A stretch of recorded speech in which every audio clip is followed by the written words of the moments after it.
Hello everyone,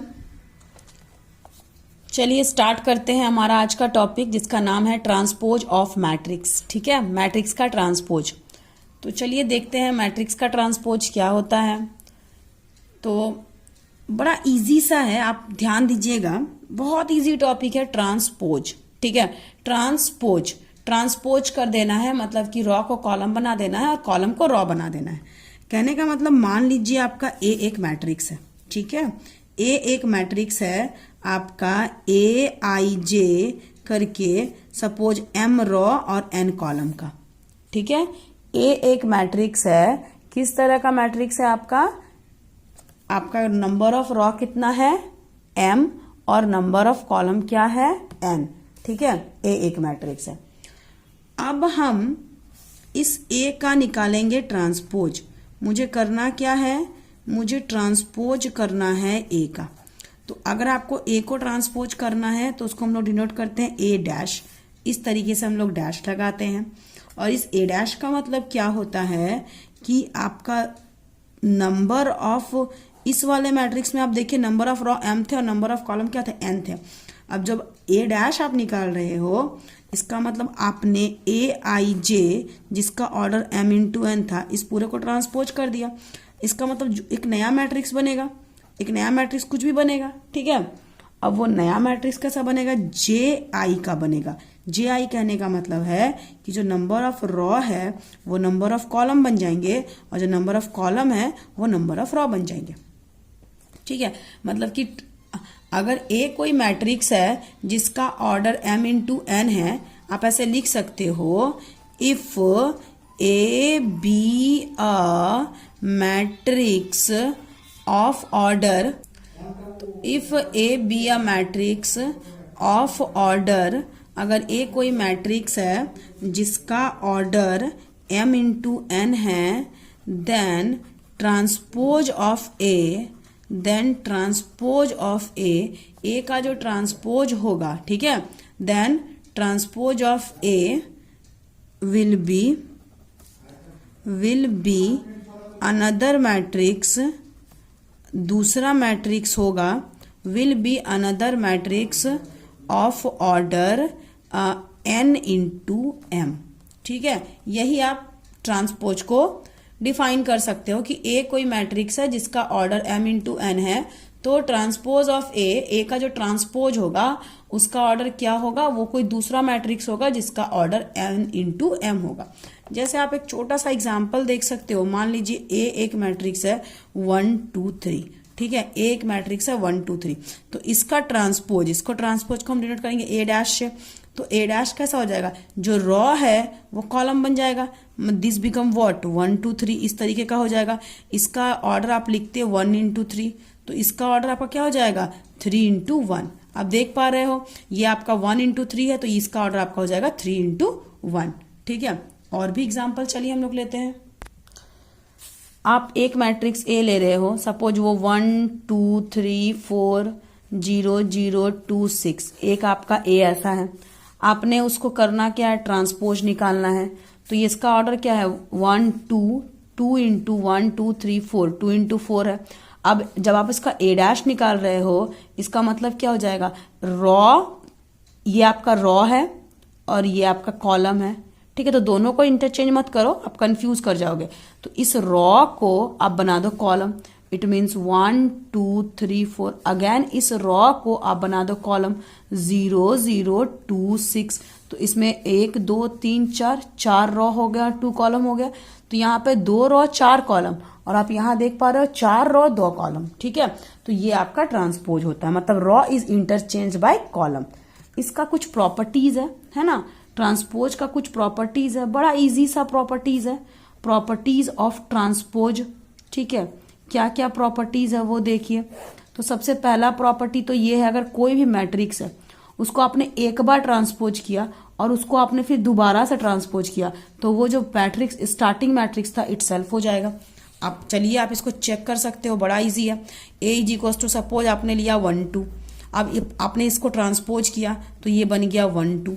again इस transpose का transpose किया, मतलब ये जो ट्रांसपोज आपने निकाला इसको ट्रांसपोज किया, तो ये आपका जो कॉलम है ये क्या बन जाएगा, आपका रो बन जाएगा।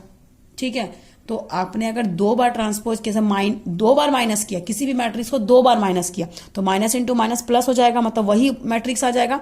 उसी तरीके से 2 बार ट्रांसपोज करने से वो जो मैट्रिक्स है आपका वही हो जाता है। ठीक है, अगर आपने 2 मैट्रिक्स लिया है ए और बी, ठीक है, और इन दोनों को जोड़ने के बाद आप ट्रांसपोज कर रहे हो तो वही वैल्यू होगा जो आप पहले दोनों को ट्रांसपोज कर लेते उसके बाद ऐड करते।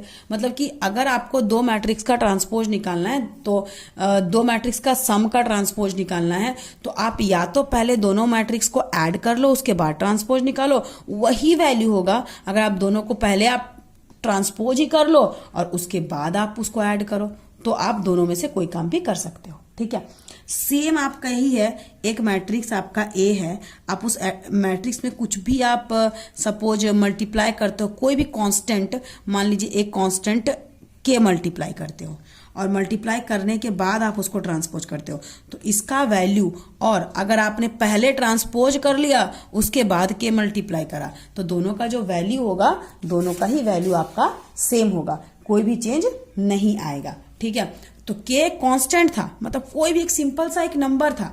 ठीक है, लाइक 2 3, चलिए इस पे हम लोग काम करते हैं थोड़ा सा।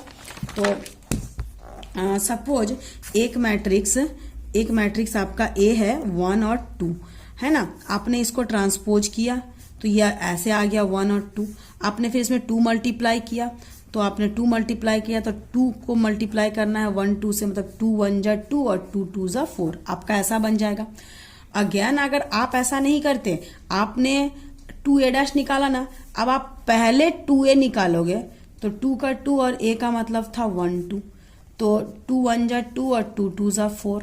ठीक है, अब आपने जो निकाला उसको ट्रांसपोज करा,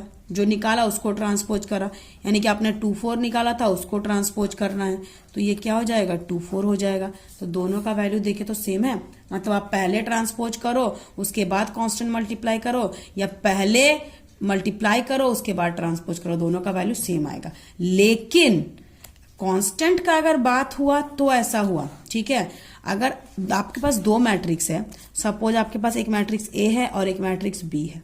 ठीक है, आप इन दोनों को, यहाँ दोनों मैट्रिक्स है, यहाँ पे एक कांस्टेंट था और एक मैट्रिक्स था, अंतर देखिएगा, अगर आपका एक कांस्टेंट और एक मैट्रिक्स था तो कोई भी अंतर नहीं पड़ा, लेकिन अगर आपका दोनों ही मैट्रिक्स है तो आपका क्या हो जाएगा, 2 मैट्रिक्स को आप मल्टीप्लाई कर रहे हो और मल्टीप्लाई करने के बाद उसका ट्रांसपोज निकाल रहे हो तो ये इक्वल होगा बी डैश इंटू ए डैश का, मतलब कि आप इसको, आपका ये जो रिजल्ट होगा वो इंटरचेंज कर जाएगा। कुछ नोटिस करिएगा, जब आप नॉर्मल कांस्टेंट मल्टीप्लाई करते हो किसी भी मैट्रिक्स में, तो इससे इफेक्ट नहीं पड़ता, आप पहले ट्रांसपोज करो या पहले मल्टीप्लाई करो। लेकिन अगर आप 2 अलग अलग मैट्रिक्स है और इनको मल्टीप्लाई करने के बाद ट्रांसपोज कर रहे हो तो बाद में भी बोलोगे कि या तो पहले मल्टीप्लाई कर लो उसके बाद ट्रांसपोज करो या फिर पहले ट्रांसपोज करो और मल्टीप्लाई करो। तो पहले ट्रांसपोज करने से वो देखिए अलग हो जाता है, अलग इन द सेंस क्या, आपको बी डैश इंटू ए डैश निकालना होगा। मतलब अगर ए बी का आप ट्रांसपोज निकाल रहे हो, तो आपको क्या करना पड़ेगा, आपको बी डैश इंटू ए डैश निकाल के, मतलब बी का अलग ट्रांसपोज निकालोगे, ए का अलग ट्रांसपोज निकालोगे और उल्टा मल्टीप्लाई करोगे। बहुत सारे बच्चे बोलते हैं कि अगर मैंने ए बी का ट्रांसपोज निकाला है मैम तो मैं ऐसे भी निकाल सकता हूँ, ए बी को मल्टीप्लाई करके फिर ट्रांसपोज, या फिर पहले ए का ट्रांसपोज निकाला मैंने, फिर बी का ट्रांसपोज निकाला मैंने और उसके बाद दोनों को मल्टीप्लाई कर दिया, तो क्या ये दोनों इक्वल होगा? तो नो, ये इक्वल आपका नहीं होगा। ठीक है, जब आप 2 अलग अलग मैट्रिक्स को मल्टीप्लाई कर रहे हो और उसके बाद ट्रांसपोज निकाल रहे हो तो वो कितना के इक्वल होगा, तो जो आपका सेकंड मैट्रिक्स है उसका ट्रांसपोज इंटू जो फर्स्ट मैट्रिक्स है उसका ट्रांसपोज। ठीक है, ये आपका प्रॉपर्टी नंबर 4 था। तो ये कुछ प्रॉपर्टीज है ट्रांसपोज पे। चलिए थोड़ा सा हम लोग देखते हैं ऑर्थोगोनल मैट्रिक्स, और उसी में हम लोग को देखेंगे स्क्यू सिमेट्रिक और सिमेट्रिक मैट्रिक्स। ठीक है, आपने ना वेरीफाई करना है ये वाला प्रॉपर्टी कि ए बी का transpose equal to B transpose A transpose. ठीक है, आपने ए और बी मैंने दे दिया आपको, तो आप क्या करोगे, आप पहले एलएचएस निकालोगे। तो आप एलएचएस कैसे निकालोगे, आप ए को मल्टीप्लाई करोगे बी से, मैंने जस्ट आपको सिखाया है मल्टीप्लाई करना, इस ए को बी से मल्टीप्लाई करोगे और जो भी आएगा पहले मल्टीप्लाई करोगे फिर उसका ट्रांसपोज निकालोगे, ठीक है। पहले ए और बी को मल्टीप्लाई कर लिए, आपका एक नया मैट्रिक्स कुछ भी आ जाएगा, मान लेते हैं सी आ जाएगा। अब इस सी को आपने ट्रांसपोज करना है, उसके बाद आप आरएचएस निकालोगे। आरएचएस कैसे निकालोगे, तो B transpose into A transpose. तो बी आपको जो दिया हुआ है ये आपका बी है, पहले इसको ट्रांसपोज निकालो, जो भी आपका है उसका ट्रांसपोज, फिर ए जो भी आपका दिया हुआ उसका ट्रांसपोज। तो इसको ट्रांसपोज करोगे तो एक मैट्रिक्स आएगा, फिर इसको ट्रांसपोज करोगे तो एक मैट्रिक्स आएगा। और ट्रांसपोज करने के बाद मतलब रॉ को कॉलम और कॉलम को रॉ बनाने के बाद ये आपका ट्रांसपोज का साइन हट जाता है। अब इसको आप मल्टीप्लाई करो तो आपका ये वाला मैट्रिक्स और ये वाला मैट्रिक्स सेम आएगा, ठीक है। तो आपने इसको खुद से वेरीफाई करना है, ठीक है। चलिए तो हम लोग आगे बढ़ते हैं ऑर्थोगोनल मैट्रिक्स की ओर। ऑर्थोगोनल मैट्रिक्स, ऑर्थोगोनल मैट्रिक्स क्या है, ठीक है। ऑर्थोगोनल मैट्रिक्स क्या है, अ स्क्वायर मैट्रिक्स, एक स्क्वायर मैट्रिक्स। स्क्वायर मैट्रिक्स किसको बोलते हैं, जिसका number of raw number of column equal होता है, ठीक है। तो a square matrix A is said to be an orthogonal matrix। एक स्क्वायर मैट्रिक्स ए को हम लोग क्या बोल सकते हैं, ऑर्थोगोनल मैट्रिक्स बोल सकते हैं। इफ, अगर ए इंटू ए का ट्रांसपोज या फिर ए का ट्रांसपोज इंटू ए बराबर आइडेंटिटी मैट्रिक्स आई हो तो, ठीक है। समझ में आया। ऑर्थोगोनल मैट्रिक्स क्या होता है, तो एक स्क्वायर मैट्रिक्स ए, कोई भी एक स्क्वायर मैट्रिक्स है ए, इसको हम बोलेंगे, क्या बोल सकते हैं कि ये आपका ऑर्थोगोनल मैट्रिक्स है। कब, जब कोई भी मैट्रिक्स और उसका ट्रांसपोज को आप मल्टीप्लाई करोगे और वो आइडेंटिटी मैट्रिक्स के बराबर आ जाएगा, ठीक है। वो किस मैट्रिक्स के बराबर हो जाएगा, आइडेंटिटी मैट्रिक्स। और आइडेंटिटी मैट्रिक्स कैसा होता है, एक तरह का यूनिट मैट्रिक्स होता है, ठीक है। मैंने बताया था आपको लास्ट क्लास में, इस पे बेस्ड एक एग्जाम्पल बताते हैं, ठीक है, क्लियर हो जाएगा आपको। आप देख रहे हो मैंने एक एग्जाम्पल लिया है, a इज इक्वल टू 1/√2 1 - 1 1 1, ठीक है। चलो इसका निकालते हैं ट्रांसपोज। तो ट्रांसपोज निकालना मतलब 1/√2, ये तो ज्यों का त्यों रह जाएगा, 1 - 1 1 1, इसका ट्रांसपोज करेंगे तो 1/√2, ये जो रॉ है वो कॉलम बन जाएगा, रॉ बिकम कॉलम, तो 1 - 1 फिर रॉ बिकम कॉलम तो 1 1, ये आपका आ गया। अब आपने क्या करना है, मैट्रिक्स को उसके ट्रांसपोज से मल्टीप्लाई करना है, ठीक है। तो मैट्रिक्स यानी कि 1/√2 1 - 1 1 1, यही था ना, ए का वैल्यू क्या था, ये वाला। और फिर आपका है ए डैश, तो ए डैश का वैल्यू क्या था, अगेन 1/√2 1 - 1 1 1, ये आपका ए डैश हो गया। अब 1/√2 कांस्टेंट है, तो इन दोनों को मल्टीप्लाई करेंगे देंगे तो 1/2 हो जाएगा, ठीक है। और इसका ऑर्डर क्या है, 2/2, और इसका भी ऑर्डर 2/2 है, तो ये 2 और ये 2 इक्वल है, मतलब कि ये दोनों मल्टीप्लाई हो सकता है। और इसका ऑर्डर भी क्या हो जाएगा, 2 × 2 का ही हो जाएगा, फर्स्ट वाले का नंबर ऑफ रॉ, सेकंड वाले का नंबर ऑफ कॉलम, ठीक है। अब रॉ को मल्टीप्लाई करो कॉलम से, तो 1 × 1 यानी कि 1 माइनस माइनस प्लस 1 × 1 तो 1, अगेन 1 × 1 तो 1, माइनस प्लस माइनस 1 × 1 तो 1, अगेन रॉ कॉलम 1 × 1 तो 1, plus minus minus 1, raw column 1 × 1 और प्लस 1, ठीक है। तो ये आपका हो जाएगा 1/2, 1 + 1 यानी कि 2, 1 - 1 0, ये भी आपका 0, 1 - 1 0, और ये आपका 2। अब इस 1/2 को आप मल्टीप्लाई कर दो सबके साथ, जब इसके साथ मल्टीप्लाई करेंगे तो 1, इसके साथ मल्टीप्लाई करेंगे 0, इसके साथ मल्टीप्लाई करेंगे 0, इसके साथ मल्टीप्लाई करेंगे 1, ठीक है। तो ये आपका आइडेंटिटी मैट्रिक्स बन गया, किस ऑर्डर का, 2/2 का, इसको हम बोल सकते हैं I2। तो आपने किसी भी मैट्रिक्स को उसके ट्रांसपोज से मल्टीप्लाई किया तो आपका ये क्या बन गया, आइडेंटिटी मैट्रिक्स बन गया। इसका मतलब वो जो मैट्रिक्स था ये आपका ऑर्थोगोनल मैट्रिक्स है। तो ये आपका एक ऐसा मैट्रिक्स हो जाएगा, this A is orthogonal matrix. Orthogonal matrix किसको बोलते हैं, जब किसी भी मैट्रिक्स को उसके ट्रांसपोज से मल्टीप्लाई करो और उसका वैल्यू आइडेंटिटी मैट्रिक्स बन जाए, चाहे यूनिट मैट्रिक्स बन जाए, ठीक है। तो वो मैट्रिक्स हमेशा स्क्वायर मैट्रिक्स होना चाहिए, वो मैट्रिक्स हमेशा कैसा होना चाहिए, स्क्वायर मैट्रिक्स होना चाहिए। मतलब इस ऑर्थोगोनल मैट्रिक्स होने के लिए उसका कंडीशन क्या है, तो matrix should be square, matrix को स्क्वायर होना चाहिए, ठीक है। तो किसको बोलते हैं हम लोग ऑर्थोगोनल मैट्रिक्स, तो किसी भी मैट्रिक्स को जब आप उस एक स्क्वायर मैट्रिक्स को आप उसके ट्रांसपोज से मल्टीप्लाई करते हो और रिजल्ट आपका आइडेंटिटी मैट्रिक्स आता है, तो उसको हम लोग बोलते हैं ऑर्थोगोनल मैट्रिक्स। ठीक है, चलिए थोड़ा सा हम लोग बढ़ते हैं आगे सिमेट्रिक और स्क्यू सिमेट्रिक मैट्रिक्स की ओर। सिमेट्रिक मैट्रिक्स किसको बोलते हैं? Symmetric matrix. ठीक है, एकदम इजी सा है। अगर कोई मैट्रिक्स, एक मैट्रिक्स मान लीजिए ए है, ठीक है, एक मैट्रिक्स क्या है? ए है। ये मैट्रिक्स अपने ट्रांसपोज के इक्वल है। मतलब कोई भी मैट्रिक्स अगर अपने ट्रांसपोज के इक्वल आ रहा है, ठीक है, ट्रांसपोज के क्या आ रहा है? इक्वल आ रहा है, तो इस मैट्रिक्स को हम लोग बोलते हैं symmetric matrix. Then A is called symmetric matrix. समझ में आ गया? जब हम किसी भी मैट्रिक्स का कोई भी मैट्रिक्स अपने ट्रांसपोज के इक्वल आ रहा है, ठीक है, आप एक कोई भी एग्जांपल ले सकते हो, like A is equals to suppose 6 1 1 9। ठीक है, देखो आप इसका ट्रांसपोज करो तो ये 6 1 रॉ बन जाएगा कॉलम, अगेन ये रॉ बन जाएगा कॉलम। तो आप देख पा रहे हो ए का वैल्यू और ए डैश का वैल्यू दोनों का वैल्यू सेम है। तो अगर ए और ए डैश यानी कि कोई भी मैट्रिक्स और उसके ट्रांसपोज का वैल्यू सेम आता है तो उसको हम लोग क्या बोलते हैं? सिमेट्रिक मैट्रिक्स बोलते हैं। ठीक है, सिमिलरली एक और टाइप का मैट्रिक्स है जिसका नाम है स्क्यू सिमेट्रिक मैट्रिक्स। अब बात उठता है स्क्यू सिमेट्रिक मैट्रिक्स किसको बोलते हैं? ठीक है, तो स्क्यू सिमेट्रिक मैट्रिक्स क्या है? इसका जस्ट थोड़ा सा अलग है कि अगर कोई भी मैट्रिक्स अपने ट्रांसपोज का नेगेटिव है, ठीक है, अपने ट्रांसपोज का क्या है? नेगेटिव है, देन अब ए को हम लोग क्या बोलेंगे?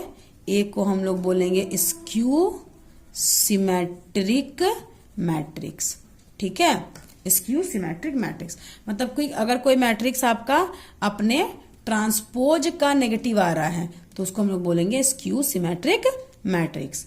ठीक है, अब आप देखिए, थोड़ा सा देखिए, बड़ा इजी है। अब एक एग्जांपल इसी में अगर हम लोग लेते हैं, suppose A is equals to 6 - 1 1 9।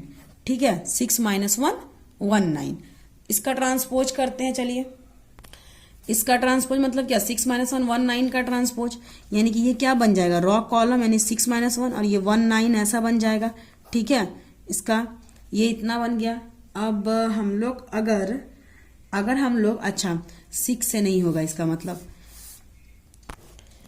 हम लोगों ने एग्जाम्पल ही गलत लिया था। यहाँ हमारा 0 - 1 0 0 - 1 1 0, हमें 0 लेना पड़ेगा। क्यों लेना पड़ेगा? देखिए, मैंने अभी 6 9 करके लिया और फिर इसको चेंज कर दिया, क्योंकि वो तो एग्जाम्पल था सिमेट्रिक का, और जो मैट्रिक्स सिमेट्रिक होगा वो तो स्क्यू सिमेट्रिक हो नहीं सकता है। या तो सिमेट्रिक होगा या तो स्क्यू सिमेट्रिक होगा, कोई एक ही ना पॉसिबल है, दोनों तो पॉसिबल नहीं है। और मैंने सिमेट्रिक का एग्जांपल ले लिया था, इसीलिए मैंने उसको चेंज कर दिया। ठीक है, सो ए इज इक्वल टू 0 - 1 1 0। अब आपने निकालना है ए डैश, तो ए डैश मतलब क्या? 0 - 1 1 0, इसका ट्रांसपोज। तो इसका ट्रांसपोज क्या हो जाएगा? तो ये आपका 0 - 1 ये कॉलम बन जाएगा, अगेन 1 0 ये भी आपका कॉलम बन जाएगा। ठीक है, तो ये आपका ए डैश आपका इतना आ गया। अब आपने निकालना है माइनस ए डैश। चलो माइनस मल्टीप्लाई करो जो भी आपका ए डैश आया था, तो -0 मतलब कि 0, -1 तो -1 माइनस +1 ये आपका -0 यानी कि 0। तो ये पूरा आपका कितना के बराबर है? तो ये पूरा अगेन ये पूरा आपका ए के बराबर है, यानी कि माइनस ऑफ ए डैश आपने निकाला। आपने क्या निकाला? माइनस ऑफ ए डैश निकाला, वो आपका ए के बराबर है। इसका मतलब ए कितने के बराबर है? तो माइनस ऑफ ए डैश, यानी कि कोई भी मैट्रिक्स जब अपने ट्रांसपोज का नेगेटिव होता है, कोई भी मैट्रिक्स अपने ट्रांसपोज का नेगेटिव होता है, तो वैसे मैट्रिक्स को हम लोग क्या बोलते हैं? तो वैसे मैट्रिक्स को हम लोग बोलते हैं स्क्यू सिमेट्रिक मैट्रिक्स। ठीक है, तो ये हमारा था स्क्यू सिमेट्रिक मैट्रिक्स। तो आज हम लोगों ने सीखा transpose of A matrix, orthogonal matrix, symmetric matrix और स्क्यू सिमेट्रिक मैट्रिक्स। ठीक है, नेक्स्ट क्लास में मिलते हैं नए टॉपिक के साथ। Thank you.